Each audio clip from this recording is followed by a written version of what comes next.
साथियों, जैसा कि आप लोग वीडियो के टाइटल से ही समझ चुके होंगे कि आज हमारा वीडियो हजरत इमाम मेहदी के ज़हूर के बारे में है कि आखिर हजरत इमाम मेहदी का ज़हूर कब होगा। तो इस पर आज हम काफी डिटेल्स में बात करेंगे, साथ ही हम तारीख के हवाले से भी बात करेंगे।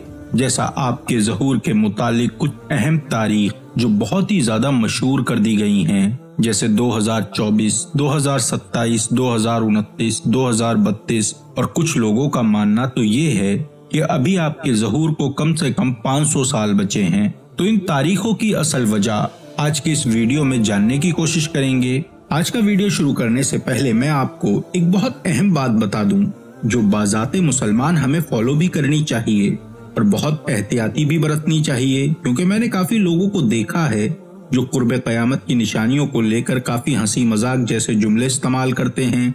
कुछ लोग तो क़यामत में होने वाले वाक़यात की डायरेक्ट तारीखें ही पूछने लगते हैं।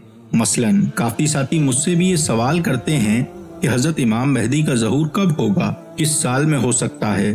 तो मैं एक बात साफ कर दूं कि सिवाय अल्लाह के ये कोई नहीं जानता कि हजरत इमाम मेहदी का ज़हूर कब होगा। ये दावा भी नहीं किया है कि फला साल में आएंगे या उस साल में आएंगे या 2030 में आएंगे या उनका ज़हूर फला साल होगा वगैरह वगैरह। और सच कहूँ तो ऐसे दावे किसी को करना भी नहीं चाहिए, चाहे वो इमाम मेहदी के ज़हूर का हो या फिर कोई और इवेंट जो मुस्तकबिल में होने वाला है। इस तरह के दावों से हमेशा अपने आप को बचाए रखें, क्योंकि सिवाय अल्लाह ताला के कोई भी नहीं जानता कि मुस्तकबिल में क्या होने वाला है। इसलिए इस बात को हमेशा याद रखें कि इस तरह के दावे इंसान को कुफ्र की तरफ ले जाते हैं। अलबत्ता हम जैसे लोग आपको सिर्फ हदीस के साए में रहकर और करंट वर्ल्ड वाइड इवेंट को देखकर एक अंदाजा लगाते हैं, एक इम्कान बताते हैं और कहते हैं कि मुमकिन है कि अब वो वक्त आ चुका है जिस वक्त पर ये पेशन गोइयों को पूरा होना है। अब इसमें हम लोग दावा कभी नहीं करते। बाकी फिर एक बार मैं आपको बता दूं कि होता वही है जिसकी ठहर अल्लाह रब्बुल इज्जत ने कर दी है, और उसी वक्त पर होता है जो वक्त अल्लाह ने उस काम के लिए मुकर्रर कर दिया है। और हाँ, एक बात और कि अल्लाह के यहाँ इत्तफाक जैसी कोई चीज नहीं। ये इत्तफाक वाला मामला बस हम इंसानों के लिए होता है। सबसे पहले तो आप इस बात को समझ लीजिए कि हजरत इमाम मेहदी आएंगे क्यों, उनका ज़हूर दुनिया में क्यों होना है। क्योंकि जाहिर सी बात है कि दज्जाल को मारने के लिए तो हजरत इमाम मेहदी नहीं आएंगे, क्योंकि दज्जाल का खात्मा तो हजरत ईसा अलैहिस्सलाम के हाथों लुत के मुकाम पर होना है, जिसके बारे में हमारे पास सही हदीस भी मौजूद हैं। इसके अलावा अगर हम यहूदियों के खात्मे की भी बात करें तो भी हजरत इमाम मेहदी का रोल यहूदियों के खात्मे को लेकर भी बिल्कुल नहीं है। अलबत्ता एक आखिरी जंग होगी जिसमें यहूदी और मुसलमान एक दूसरे के सामने होंगे, और वो जंग भी हजरत ईसा अलैहिस्सलाम के दौर में होनी है, जिसमें यहूदियों को पनाह उनका गरगद का दरख्त देगा। और ये एक फैसला कुन जंग होगी जिस जंग के बाद इनका वजूद ही खत्म हो जाएगा। तो अगर इस जंग को भी देखा जाए तो भी हजरत इमाम मेहदी का बाज़ाहिर खुद कोई रोल दिखाई नहीं दे रहा। तो फिर सवाल तो वही का वही रहा कि हजरत इमाम मेहदी का ज़हूर क्यों होगा। तो आप सबसे पहले ये समझ लें कि आपके ज़हूर से पहले दुनिया में बहुत ही बुरा हाल होगा, खास करके ईमान वालों के साथ तो बड़ा ही जुल्म हो रहा होगा। ईमान वालों के लिए तो वो वक्त ऐसा होगा कि मानो उनके लिए जमीन छोटी कर दी गई हो। हर तरफ फितना, फसाद, जुल्म, बेईमानी, कत्लो गारतगिरी यानी जुल्म और ज्यादती से ये दुनिया पूरी तरह से भरी हुई होगी। ईमान वालों में एक बहुत बड़ा बिखराव होगा। कसीर तादाद के बावजूद भी इस जुल्म का शिकार हो रहे होंगे। हर तरफ से कुफ्र का गलबा होगा। यूं तो मुसलमानों की जमातें उस वक्त भी कुफ्र से लड़ रही होंगी, लेकिन उनको कोई कामयाबी हासिल नहीं हो रही होगी। वो अपने और अपनी जानों के नजराने भी दे रहे होंगे, इज्जत आबरू की कुर्बानी भी दे रहे होंगे, लेकिन फतह इनके हाथ से बहुत दूर होगी। उम्मत मुस्लिमा के हालात बहुत ज्यादा खराब हो चुके होंगे, और उस वक्त अल्लाह रब्बुल इज्जत अपने एक बंदे को खड़ा करेगा जो आप नबी करीम सल्लल्लाहु अलैहि वसल्लम की आलो आयाल में से होंगे। हजरत फातिमा और हजरत अली रजी अल्लाह ताला अन्हो की नस्ल से होंगे। उनका ज़हूर होगा और फिर वो इस उम्मत का चार्ज संभालेंगे।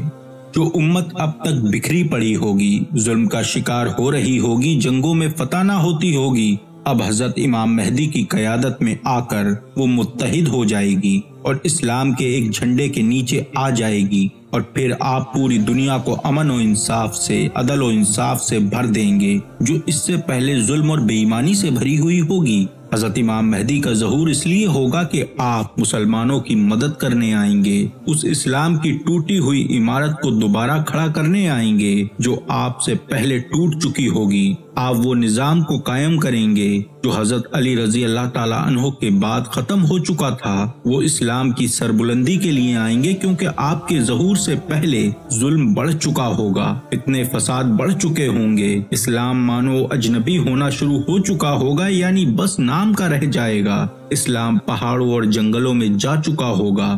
اس وقت اللہ رب العزت اپنے اس بندے کو کھڑا کرے گا۔ اب آپ کے ظہور سے پہلے کی کچھ بڑی ہی واضح نشانیاں جن کے بارے میں ہم اکثر بات کرتے رہتے ہیں، جو ہمیں حدیث کی مختلف کتابوں میں ملتی ہیں، مثلا شراب، زناکاری، سود خوری، بے حیائی، فتنہ فساد، ظلم وغیرہ، یہ سب عام ہو جائے گا۔ اور اگر آج کے حالات دیکھیں تو یہ ساری چیزیں تو بالکل نارمل ہو چکی ہیں۔ آپ فی الحال فلسطین کے ہی حالات دیکھ لیں، اس سے پہلے آپ نے سیریا دیکھا، عراق دیکھا، لیبیا، افغانستان، برما، یہ ظلم تو لگاتار ہو رہا ہے اور بڑھتا ہی جا رہا ہے۔ اس کے علاوہ سود کی بات کریں تو بینکنگ سسٹم جو آج پوری دنیا میں ہر گھر میں پھیل چکا ہے، کیا یہ سود نہیں ہے؟ قسطوں کے نام پر، فائنانس کے نام پر، آفر کے نام پر آج تقریباً ہر گھر میں یہ سودی نظام داخل ہو چکا ہے۔ بے حیائی کے بارے میں بھی آپ کو پتہ ہی ہوگا، آج پردے سے لوگوں کو پریشانی ہو رہی ہے، جبکہ فحش کپڑوں کو لوگ عزت دے رہے ہیں، بے ایمان لوگوں کو عزت دی جا رہی ہے، ایماندار اور امانت دار لوگوں کو ذلیل کیا جا رہا ہے۔ شراب جیسی چیز آپ کو ہر محلے میں دکھ جائے گی، ہر جگہ آپ کو شراب کی دکانیں دیکھنے کو مل جائیں گی۔ جھوٹ کی اتنی کثرت ہو چکی ہے جس کا کوئی جواب نہیں۔ آپ گھر سے باہر قدم رکھتے ہی جھوٹ کی منڈی میں داخل ہو جاتے ہیں۔ سڑکوں کے کناروں پر بڑے بڑے سائن بورڈ لگے ہوئے نظر آتے ہیں جس پر سوائے جھوٹ کے اور کچھ نہیں۔ آپ ہی بتائیں، کیا فاسٹ فوڈ سے صحت بنتی ہے؟ کیا کسی کریم کو لگا کر کوئی گورا ہو سکتا ہے؟ کیا انرجی ڈرنک سے انرجی ملتی ہے؟ سوچیں، اس سے بڑا جھوٹ اور کیا ہوگا؟ اس زہر کو بھی آپ کے فائدے کے لیے بتا کر آپ سے ہی پیسے اینٹھے جا رہے ہیں۔ گھر گھر جوا کھیلنے کے لیے انوائٹ کیا جا رہا ہے، کبھی ڈریم 11 کے نام سے تو کبھی رمی سرکل کے نام سے۔ آپ کہیں بھی نظر دوڑا کر دیکھ لیں، آپ کو ہر طرف صرف وہی دور دکھائی دے گا جو حضرت امام مہدی کے ظہور سے پہلے کا دور ہے۔ آپ آج فلسطین کے حالات کی دیکھ لیں، کیا اتنے مسلمان ملک ہونے کے بعد بھی کسی نے کوئی سخت ایکشن لیا؟ نہیں، کیونکہ آج کے مسلمان میں وہن پیدا ہو چکا ہے۔ وہ جو کچھ کرتے ہیں بس اپنے فائدے کے لیے، آج کسی کو امت کا خیال نہیں سوائے اپنے مفاد کے، اور یہ اسلامی تعلیمات کے خلاف ہے۔ ویسے آپ کو میں اللہ کے ایک قانون کے بارے میں بتا دوں کہ جیسے جیسے دنیا میں زمین پر ظلم بڑھتا رہتا ہے، کوئی ظالم کھڑا ہو کر ظلم کرتا رہتا ہے، تو اللہ کا قانون ہے کہ وہ اس ظلم کو ختم کرنے کے لیے اپنا ایک نیک بندہ کھڑا ضرور کرتا ہے۔ اور آپ چاہیں تو انسانی تاریخ اٹھا کر دیکھ لیں، آپ کو ایک نہیں لاتعداد واقعات ایسے مل جائیں گے۔ جب نمرود کا ظلم بڑھا تو حضرت ابراہیم علیہ السلام کو کھڑا کیا گیا، جب فرعون کا ظلم بڑھا تو حضرت موسیٰ علیہ السلام کو کھڑا کیا گیا، اسی طرح جب یہودیوں کا ظلم بڑھا تو بخت نصر کو کھڑا کیا گیا۔ تو یہ خدا کا قانون ہے۔ اور اب جیسے جیسے ظلم بڑھ رہا ہے، امام مہدی کے ظہور کا وقت بھی نزدیک ہوتا جا رہا ہے۔ اس کے علاوہ حضرت امام مہدی کے ظہور کی نشانی یہ بھی ہے کہ آپ کے ظہور سے پہلے جنگ دنیا میں لگ چکی ہوں گی، دریائے فرات کے سوکھنے کے ساتھ ہی بڑی بڑی جنگوں کا آغاز ہو چکا ہوگا۔ اور آج کے حالات بھی اسی طرف اشارہ کر رہے ہیں کہ آج دنیا میں جنگ کے حالات بڑی تیزی سے بن چکے ہیں، اور ابھی تو بس یہ شروعات ہے۔ یہ حالات اس سے کئی گنا زیادہ برے ہونے والے ہیں۔ دنیا ایک بڑی جنگ کی طرف چل پڑی ہے، کیونکہ یہ سب باتیں ہمیں حدیث میں ملتی ہیں۔ ایسا نہیں ہے کہ یہاں میں آپ کو اپنی طرف سے کوئی بات بتا رہا ہوں۔ اب یہ جو ظلم کی ہوا چل پڑی ہے، جو جہالیت کی آندھی آئی ہے، یہ اب بڑی تباہی پر ہی جا کر رکے گی۔ آپ کو سورہ احزاب کی وہ آیت یاد ہوگی جس میں اللہ رب العزت نے انسان کے بارے میں کہا ہے، اور وہ بڑا ہی ظالم اور بڑا ہی جاہل ہے۔